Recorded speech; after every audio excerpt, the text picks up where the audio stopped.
Gold trusted gold buyers మీరు తాకట్టు పెట్టిన బంగారాన్ని విడిపించి ఈ రోజు ఉన్న మార్కెట్ ధరకు కొనబడును. మొబైల్ నా దగ్గర ఉంటుంది ఎందుకంటే మా పాప నాకు చెప్తేనే నాకు తెలిసేది. ఇంటికి వచ్చి నిన్న సాయంత్రం మా సిస్టర్ని బెదిరించింది. 24 తారీఖు రోజు స్క్రీన్ షాట్లు అన్ని తీసిన. స్క్రీన్ షాట్లు అన్ని తీసి వాళ్ళ నాన్నకు పంపించాను. వాళ్ళ నాన్నకు పంపించి ఇట్లా చేస్తున్నానా మళ్ళీ ఏందన్నా మొన్ననే మాట్లాడింది. సోషల్ మీడియా దీని గురించి ఎంత తక్కువ మాట్లాడితే అంత మంచిదేమో అనిపిస్తుంది. ఈ మధ్య జరిగే సంఘటనలు చూస్తే జస్ట్ ఇంటర్ చదువుతున్నాడు. ఇంటర్ చదివే విద్యార్థి ఒక 13 ఏళ్ల బాలిక, అంటే ఆమె స్కూల్లో ఉండుంటుంది. 13 ఏళ్ళు అని అంటే 8th 9th క్లాసో చదువుతూ ఉంటుంది ఆ పాపం. ఈ ఇంటర్ విద్యార్థి అతని పేరు వచ్చేసి రోహిత్. ఆయన సోషల్ మీడియాలో అంటే ఇన్స్టాగ్రామ్లో మెసేజ్లు చేయడం, కాల్ చేయడం, ఈ అమ్మాయిని వేధించడం, అసభ్యంగా మాట్లాడడం, ఇది కేవలం అంటే 1-2 రోజులో లేకపోతే వారం 10 రోజుల్లో కాదు, సంవత్సరం కాలం నుంచి కూడా ఇట్లనే వేధిస్తున్నాడు అనేది ఇప్పుడు ఈ పాప వాళ్ళ పేరెంట్స్ వాదన. ఇప్పుడు పాప పరిస్థితి ఏంటి అని అంటే, పాపం ఈ వేధింపులు భరించలేక ఈ రోహిత్ అనే ఇంటర్ చదువుతున్నటువంటి విద్యార్థి వేధింపులు భరించలేక 13 ఏళ్ల పాప సూసైడ్ చేసుకుంది. సో ఒక్కసారి ఇమాజిన్ చేసుకోండి ఎంత భయంకరంగా వేధించాడో, ఆర్ ఎంత భయంకరమైన మాటలు మాట్లాడాడో. పాపం ఆ పాప తట్టుకోలేకపోయింది. పోనీ ఓన్లీ ఈ పాపకు ఒక్కతే తెలుసా, తల్లిదండ్రులకు తెలియదా, లేకపోతే రోహిత్ వాళ్ళ తల్లిదండ్రులకు తెలియదా, ఈ వేధించిన రోహిత్ వాళ్ళ తల్లిదండ్రులకు తెలియదా అంటే లేదు. వీళ్ళు ఇప్పుడు ఈ బాలిక తల్లిదండ్రులు వెళ్ళి రోహిత్ వాళ్ళ తల్లిదండ్రులతో మాట్లాడడం, మీ కొడుకు ఇలా చేస్తున్నాడు, మా అమ్మాయిని వేధిస్తున్నాడు, మీరు కంట్రోల్లో పెట్టుకోండి అని ఒకటో వార్నింగ్. కొన్ని రోజుల పాటు ఇంకా ఏమీ అనకుండా అట్లా ఉన్నాడు. ఆ తర్వాత మళ్ళీ కుక్కతోక వంకర అంటారు కదా, ద సేమ్ థింగ్ అనమాట. మళ్ళా ఈ విద్యార్థి అగైన్ ఆ పాపను వేధించడం స్టార్ట్ చేశాడు. ఇంకా లాభం లేదనుకొని పోలీస్ స్టేషన్లో ఫిర్యాదు చేసిండ్రు ఇప్పుడు ఈ బాలిక తండ్రి. అప్పుడు పోలీసులు మేము చెప్తాము, ఓకే వాళ్ళ తల్లిదండ్రులతో మేము మాట్లాడతాము, పిలిపించి మాట్లాడతామని అన్నారు. ఆ తర్వాత పిలిపించి కూడా మాట్లాడినట్టుగా కూడా చెప్తున్నారు. ఎవరిని, ఈ పిల్లగాడు ఎవరైతే ఉన్నారో రోహిత్ అనే అబ్బాయి ఎవరైతే ఉన్నాడో అతనితోని, ఆ తర్వాత తల్లిదండ్రులతో. సో కౌన్సిలింగ్ చేసి పంపించిండ్రు. వార్నింగ్ ఇచ్చారా లేకపోతే భయపడిపోయేలాగా ఇచ్చారా లేదా అనేది తెలీదు. అగైన్ మళ్ళా ఒక 15 రోజులు, నెల రోజులు, 2 నెలలు అంతే. ఆ తర్వాత ఇప్పుడు నిన్న మొన్న ఒక 2 days బ్యాక్ ఈ రోహిత్ అనే అబ్బాయి మాటలు అత్యంత ఘోరంగా మాట్లాడడం, నైట్ పూట ఫోన్ చేయడం, అమ్మాయితో అసభ్యంగా మాట్లాడడం, ఇవన్నీ చేసేసరికి మళ్ళీ వీళ్ళు ఏం చేశారు అంటే, మళ్ళీ ఇంకా లాభం లేదనుకున్నారు. రోహిత్ తల్లిదండ్రులకు కాదు, ఇంకా డైరెక్ట్గా వెళ్ళి పోలీసులకే చెప్పినటువంటి పరిస్థితి. 2 రోజులు అవుతోంది. పోలీసులు మేము చర్యలు తీసుకుంటాం, మైనర్ కదా మేము ఎక్స్ప్లెయిన్ చేస్తాం, ఏదేదో సంథింగ్ చెప్పినట్టున్నారు. ఆ తర్వాత పెద్ద యాక్షన్ లేనట్టుంది. తీరా చూస్తే ఏమైంది, చెప్పినా ఏ యాక్షన్ ఉండట్లేదు. ఇతని వేధింపులు ఎక్కువైపోయాయి. ఈ రోహిత్ అనే అబ్బాయి ఇప్పుడు ఈ బాలికను వేధించడం మరీ భయంకరంగా మారిపోయింది. ఇంకా తట్టుకోలేకపోయింది, అవన్నీ తీసుకోలేకపోయింది. కేవలం 13 సంవత్సరాల బాలిక ఏం తీసుకుంటుంది, మానసికంగా కుంగిపోయినటువంటి పరిస్థితి. సో అటు పేరెంట్స్ ఇన్వాల్వ్ అయినా వినట్లేదు, ఇటు పోలీసులు చెప్పినా వినట్లేదు. ఇంకంతే, ఇంకా ఎవరు చెప్పినా వినే పరిస్థితి లేదు. కాబట్టి ఇంకా నేను ఈ బాధ తట్టుకోలేను అనుకుందో ఏమో కానీ తీరా చూస్తే ఆమె సూసైడ్ చేసుకున్న పరిస్థితి. ఇప్పుడు ఇక్కడ తప్పు ఎవరిది అంటే, బాలిక పాపం 13 సంవత్సరాలు మాత్రమే, ఆమె మానసికంగా కుంగిపోయింది, ఆల్మోస్ట్ కుంగిపోయినట్టే లెక్క. అంటే పేరెంట్స్ ఇన్వాల్వ్ అయినా, పోలీసులు ఇన్వాల్వ్ అయిపోయినా ఇంకా ప్రాబ్లం సాల్వ్ కాకపోతే ఇంకెవరితోనవుతుంది? ఇంకా వేరే చాయిస్ లేదు. ఇట్లనే నేను వేధింపులకు గురవుతా, ఇట్లనే ఇంకా నాకు జీవితమే లేదు, పూర్తిగా నన్ను ఇంత ఘోరంగా మాట్లాడుతున్నాడు, వేధిస్తున్నాడు, అయినా ఆయన మీద చర్యలు ఉండట్లేదు, ఏంటి అనుకుందో ఏంటో కానీ పాప సూసైడ్ చేసుకున్న పరిస్థితి. ఇప్పుడు శిక్ష ఎవరికి? అమ్మాయి తల్లిదండ్రులకు.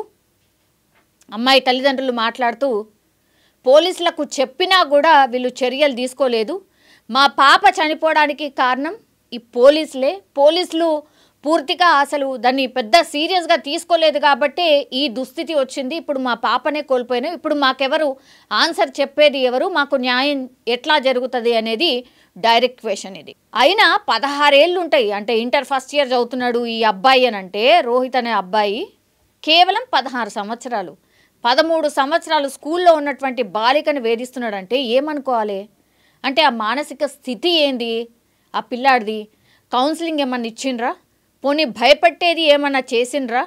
కనీసం పేరెంట్స్ కూడా, వాళ్ళ పేరెంట్స్ కూడా ఎట్లా కంట్రోల్ చేయలేకపోయినరు? పోనీ పోలీసులు మరి ఎంటర్ అయినరు, పోలీసులు అయినా కంట్రోల్ చెయ్యాలి కదా. 16 ఏళ్ళ కుర్రాడు మీకు అంటే మీరు చెప్పినా వినట్లేదా? ఎక్కడ లోపం ఎక్కడున్నట్టు మరి? ఈ కేసులో అసలు ఏం జరిగింది? మరి ప్రాణం పోయేదాకా చూసిండ్రు, మరి ఏం జరిగింది ఇక్కడ? నిజాలు ఖచ్చితంగా తెలియాల్సిందే.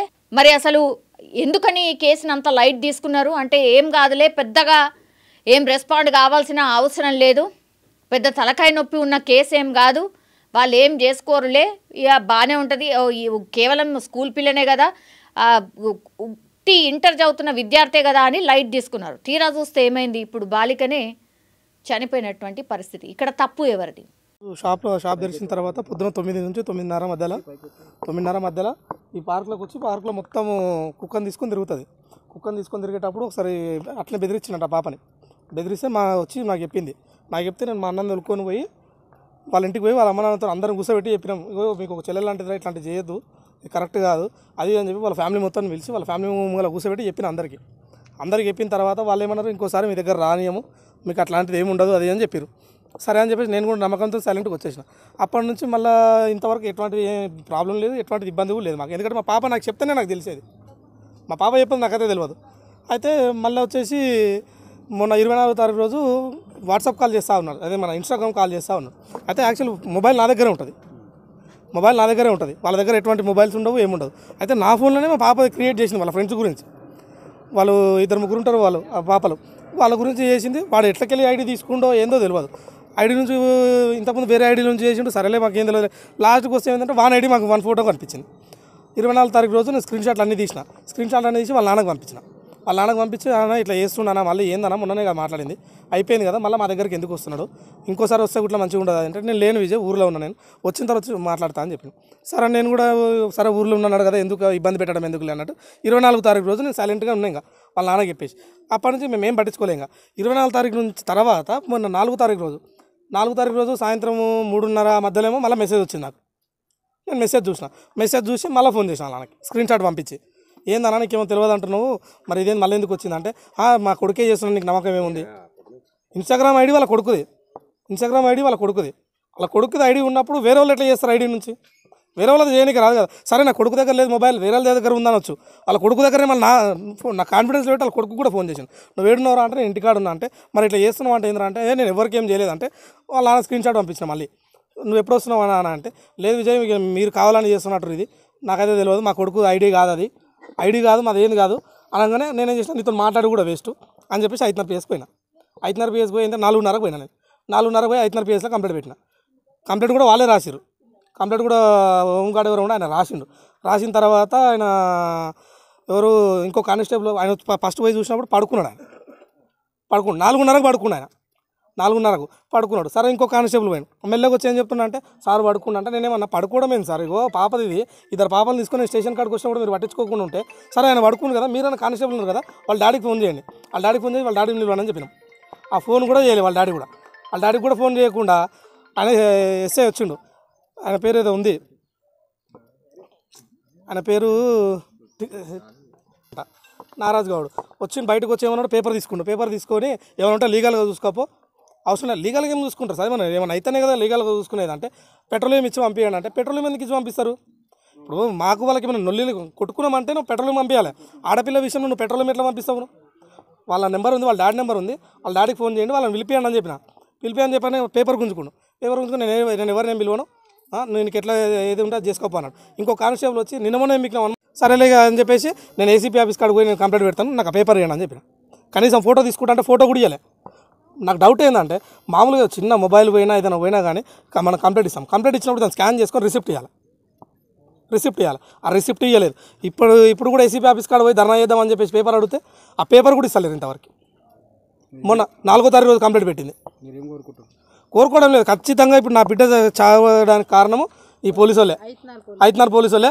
వాళ్ళు పట్టించుకొని వాళ్ళ డాడీకి అదే రోజు ఫోన్ చేస్తుంటే వాళ్ళ డాడీ వద్దునేమో వచ్చి వాళ్ళ కొడుకు దాని ఏదో చెప్తుండే ఏదో రీతిలో.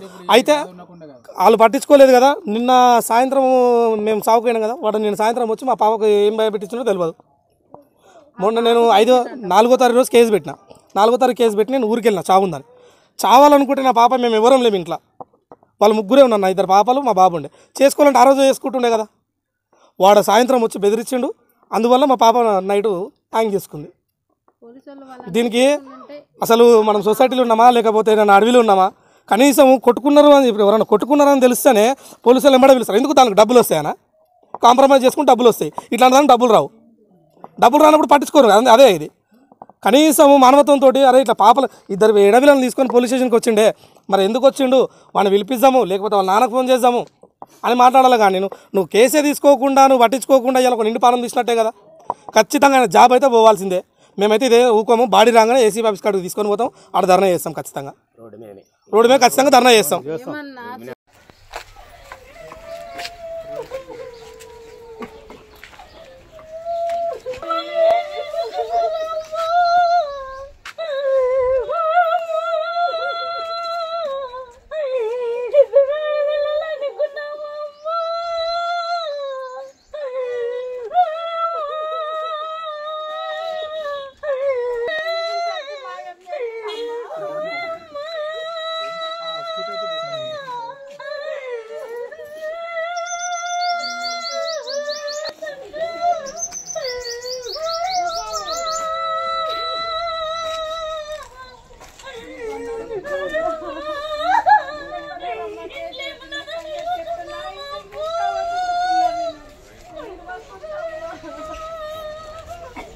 మేము సాయంత్రం 4 గంటలకు పోలీస్ స్టేషన్ దగ్గరికి వెళ్తే కేసు రాసినాక హాఫ్ అన్ అవర్ కూర్చోమన్నారు.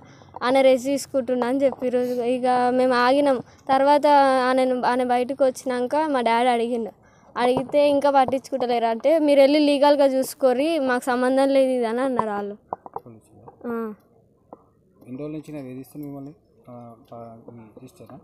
మా సిస్టర్ ఫస్ట్ 6 months నుంచి అప్పుడు చెప్పినాము.